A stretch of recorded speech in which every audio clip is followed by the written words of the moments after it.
கழுகுன்னு எல்லாரையும் கடிச்சு வச்சிருக்கும். வேற விலங்குகளுக்கு இத பார்த்து ரொம்பவே ஷாக்கா இருக்கு. என்ன நடந்திருக்கோ ஏது நடந்திருக்கோன்னு அவங்களுக்கு புரியவே புரியாது. காட்டு ராஜாக்கு இத பத்தி தெரிஞ்ச உடனே அவரு அங்க இடத்துக்கு வந்து பாக்குறாரு. எல்லாரும் வலியால துடிச்சுக்கிட்டு இருப்பாங்க. அப்ப அவரு இதுக்கான காரணம் என்ன தெரிஞ்சுக்கிட்டு தான் ஆகணும் அப்படின்னு டிசைட் பண்றாரு.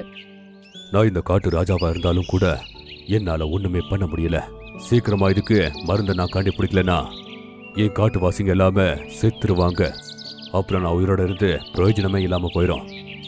இவங்க எல்லாருமே பாதுகாப்பா பாத்துக்கோங்க. கூடவே காட்டுக்கு வர எல்லா மனுஷங்களையும் விலங்குகளையும் நீங்க கண்ணு வைங்க. எனக்கு என்ன தோணுதுன்னா இது பெரிய நோய் மாதிரி தெரியல, யாரோ இதை பண்றாங்க போல. எல்லாருமே ஷேர்கான் கிட்ட இந்த விஷயத்த சொல்லிக்கிட்டு அவங்க எப்ப திரும்பி வருவாங்க அப்படின்னு சொல்லி காத்துக்கிட்டு இருப்பாங்க. அவரும் சில நாட்கள் கடந்த பிறகு வராரு.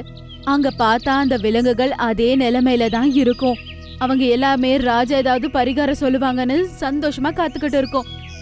ஆனா இது எல்லாமே மேல இருந்து அந்த குட்டி பறவை பாத்துக்கிட்டு தான் இருக்கும்.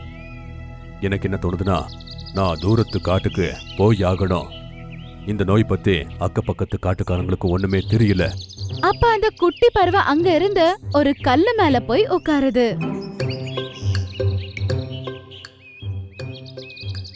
அட, இவ்வளவு சின்ன பறவை